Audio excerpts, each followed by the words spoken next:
Hey guys, welcome to Sports Talk, and this is our third video on Sports Talk. We are going to cover today um, the most exciting gaming industry, that is the esports industry.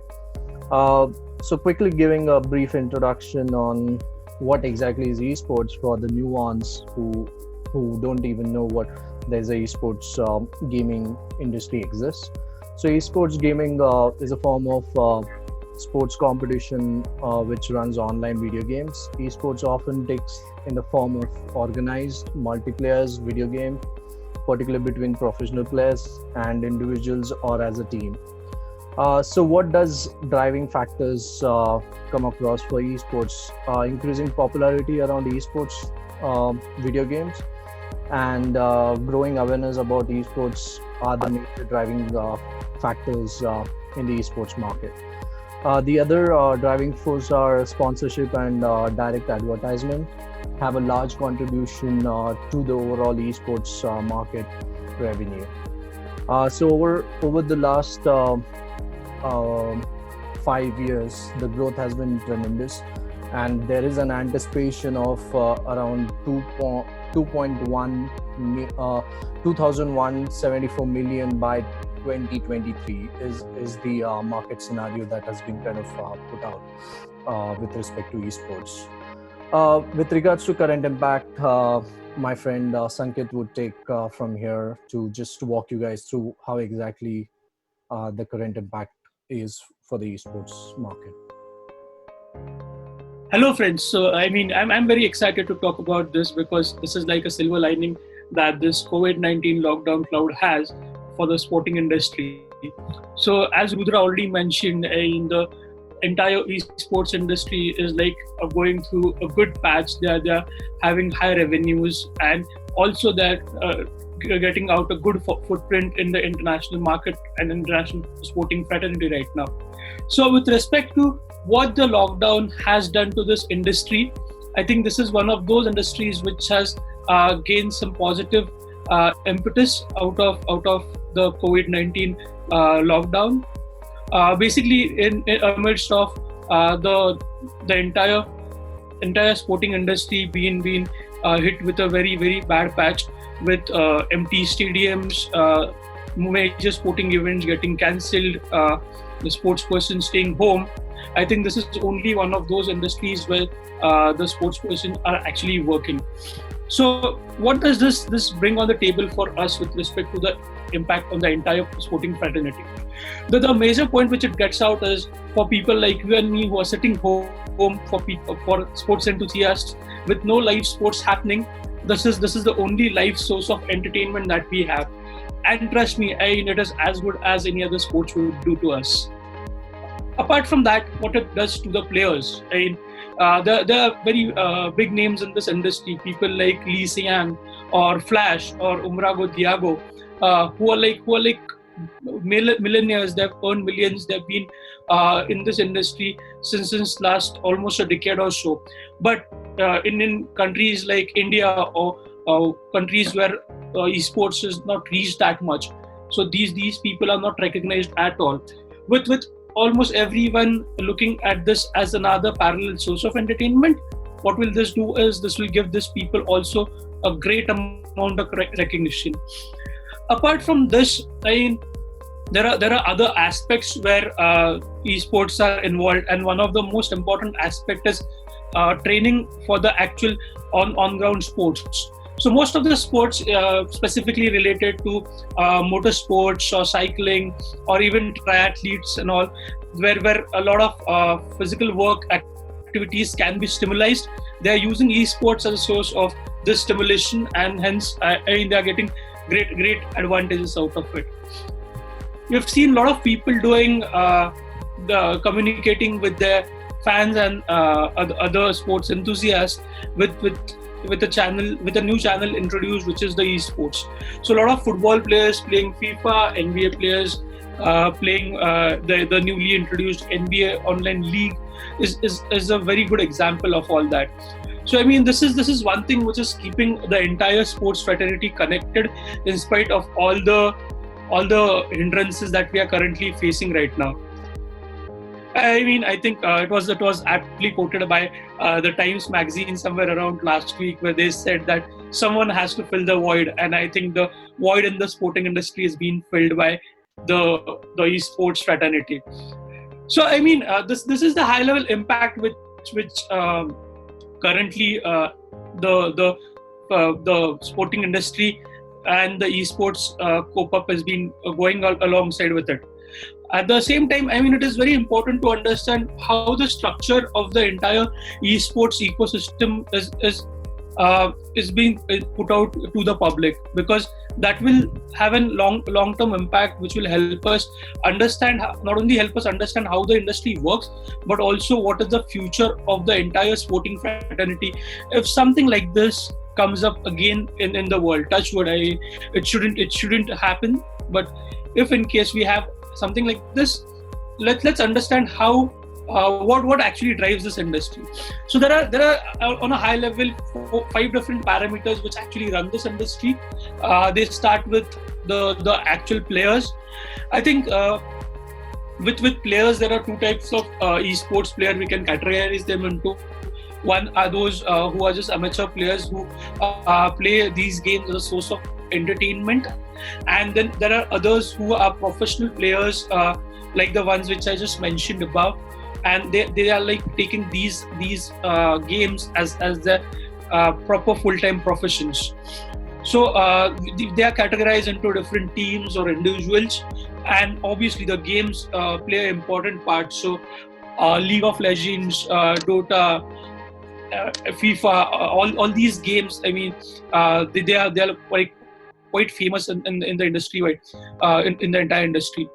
So these games, they are part of different online leagues which are hosted by different platforms. So these leagues, basically, they run across the entire world.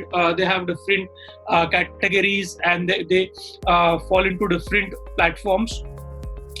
And then in all these platforms, they play 2 important roles. One is to broadcast these games, and the second one is to make these games presentable in such a way that all the fans across the globe not only understand this, but also to stay connected to their teams or to their games or the leagues as well. So that for driving all these major factors which I just talked about, there are again 3 driving factors which are basically getting in and out of the entire ecosystem to make sure that there's an inflow and outflow of finances accordingly. So basically it starts with the game publishers and the developers. Right now EA Sports is one of the major game developer, and there are a couple of others which are coming up on the sidelines as well.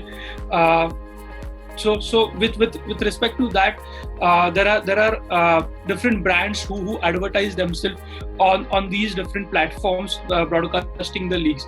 So these brands, unlike other games as well, they are responsible for getting in all the advertisements and all the finances required. At the same time, I mean, most of these leagues and tournaments, they are driven by different investors at different levels, who make sure that the things are running on smoothly, and also benefit themselves out of this hugely growing numbers that Rudra mentioned a few minutes before.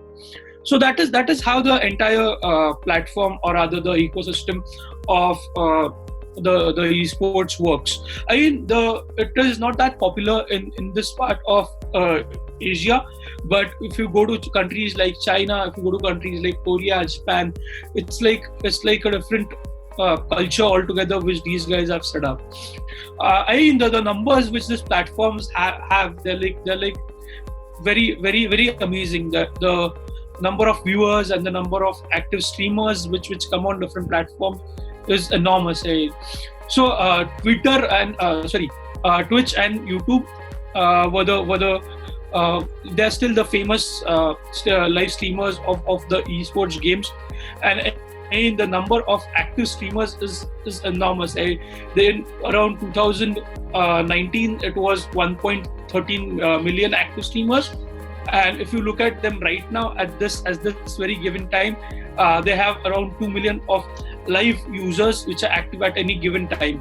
There are like around 65,000 channels which are being watched at any given time. So that's the intensity at which the esports is right now picking up. I mean, looking at this, there are other players who are coming in picture as well. One bigger name which comes down into this is Facebook, with the introduction of Facebook gaming being one of the platforms for broadcasters. It's like a very big. It's like a very big boom to this industry. Then even Apple is coming up with arcade. So that is one of the major impetus again, which is provided to the industry by Apple, which was launched a few months before. Then there are other players like Caffeine and all, who are actually making a headway into the market right now. So I mean, the next having explained all this in the current impact with the past growth, I think this industry has been ever growing industry. It hasn't seen a dip at all in the last decade or so. Each year they have new numbers to throw out to us, and I mean that is what has happened in 2019 as well. But the entire COVID-19 pandemic was a blessing in disguise for this industry. So I mean, I'll have Rudra share down some very interesting facts and numbers as to what are the growths related to different streams and how these streams are benefiting from the esports industry. Thanks, Ankit, for covering the growth and also how the platforms are coming across to stream these esports gaming. So basically, the revenue stream which covers for the esports industry is like it's been kind of divided into around 5 segments, we would say. One is the game publisher. They are the one who kind of take almost 11%, around 30 to 14% is for the game publisher. Then the media has around 18 to 20% out over there, and the advertising industry has around 19%. With the bigger share is being kind of driven by sponsorship. Those are the guys who actually drive a lot of force to get esports gaming and the leagues and the teams and everyone kind of kept bumped up over here is around 40 to 45%. And then comes the merchandise and the tickets, where you have a lot of these merchandise given out by CSGO, League of Legends, then Dota 2, then Fortnite, all of these different gaming publishers like Epic Games and Esports and whatnot. So overall, the year on year, the growth has been almost like it's always in plus. So I would say around 35% is year on year plus kind of growth with respect to the revenue stream in esports. So the next data set which we would like to cover is which are these most viewed titles, right? So there are biggest esports games and the titles those actually run for big prize money, and also the viewership is very high on these 5 esports gaming. So one is the biggest one which happened in 2019. I'm covering most of these titles. Those were kind of streamed and also played in 2019. League of Legends was almost priced 8.9 million, and most viewed tournament, which is the League of Legend Worlds, which was 3.9 million, the viewership was. And then the Fortnite is the next on the list, which has 6.4 million prize money, and plus it was most viewed Fortnite World Cup, that was 2.3 million. Then comes this Dota 2, which has the total prize money of 4.6 million, and most viewed the international tournament. The name of the tournament is, and it was 2 million. And then comes a CSGO, that's Go Offensive, Counter-Strike Go Offensive. The total prize money was 1.7 million, and the tournament that was IEM major, that was 1.2 million viewership was there for that tournament.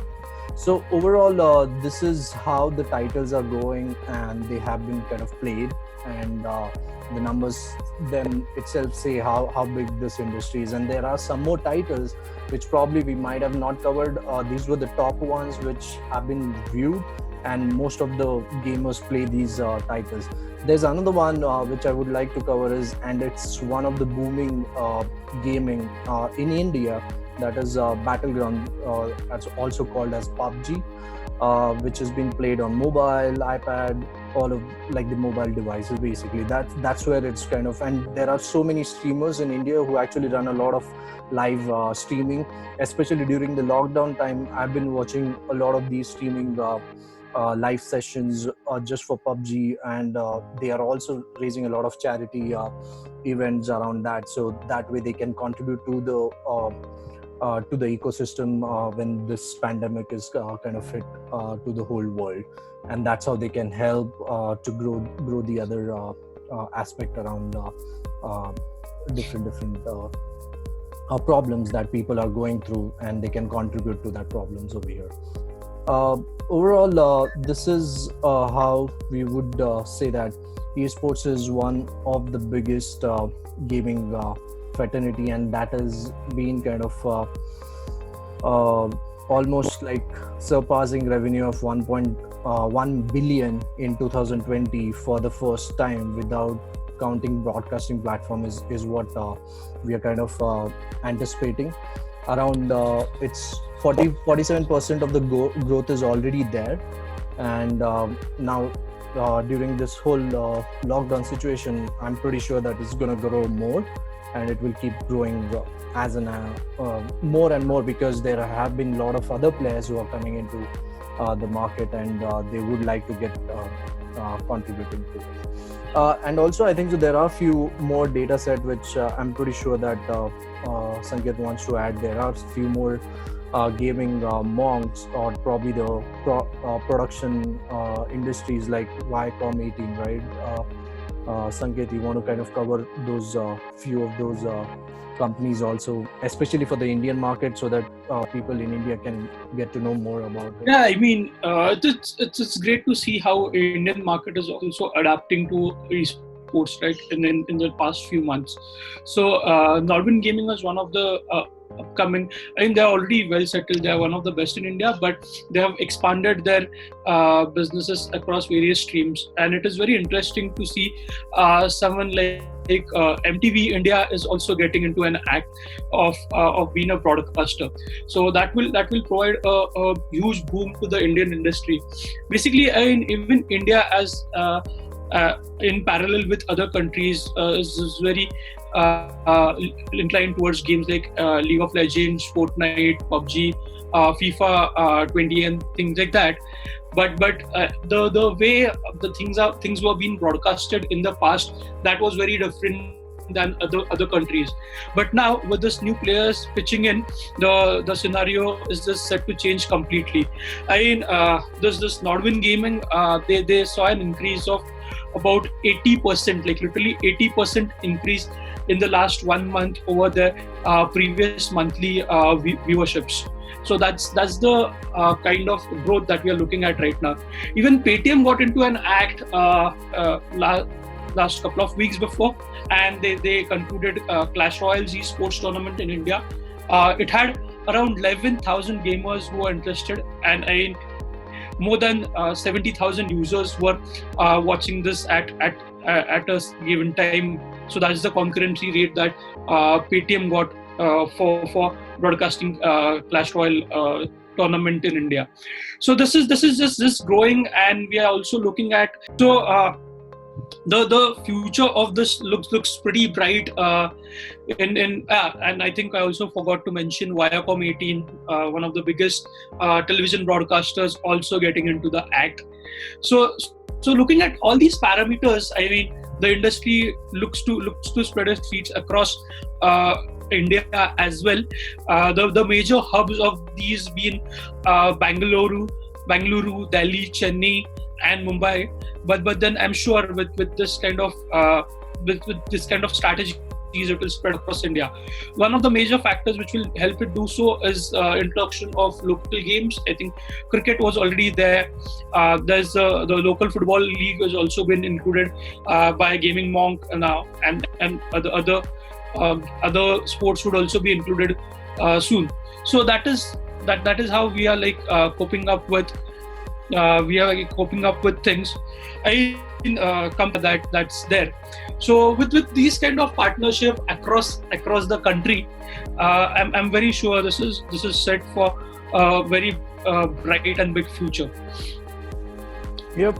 So just to add more to this, how the esports can grow or the growth can be in the coming years is basically, this is for the very first time probably the whole sporting industry had come across a big kind of an impact where there's no sports happening at all. So probably a introspect or probably a retrospect can be a place where for big fraternities or the ambassadors who are kind of running different sports fraternities out over there, like the NFL, NBA, MLB, then ICC for for cricket, then EPL, and then UEFA Champions, and probably soccer World Cup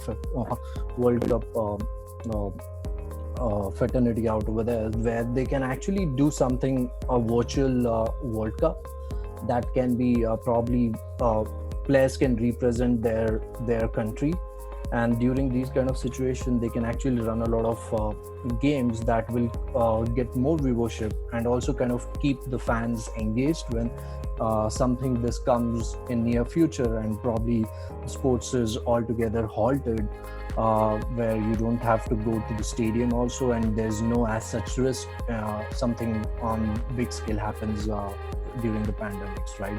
Or probably it can happen at God's sake, we don't want any world war happening in near future, but still, considering those aspects, these can be some of the learning that the whole sports industry can take it forward and probably kind of structure it. So overall, we thought that this was one of the a topic which most of us probably might have not even come across, or probably were not even aware of something esports industry possessed, other than they playing it on their mobile devices and on their home machines.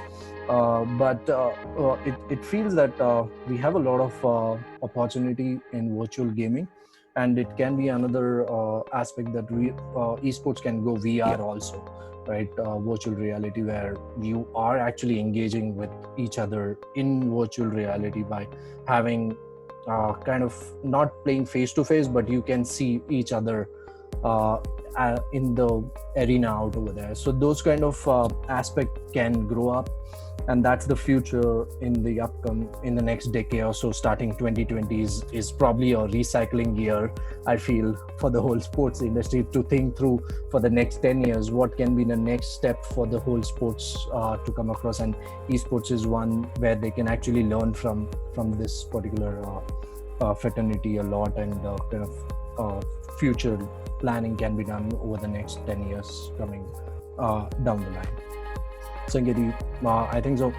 You want to add anything out over here which covers the growth and the future of esports, considering what I have just put it up? We've covered almost all the aspects, but in the way you said, or the way you talked about virtual reality, I came across a very funny incident wherein F1 driver was indulged in a virtual reality game practice, basically a simulator kind of thing. Yeah. He was actually doing a real-time conversation for a pit stop with the staff in there, and he was told to shut down his machine and get onto a track. So, but the conversation was very funny. But that is the level of virtual reality introduction that we already have, and it is very interesting to see those aspects coming into play, even when the world is under such a big disaster, right? Yeah, and as said, it's going to be technology across now.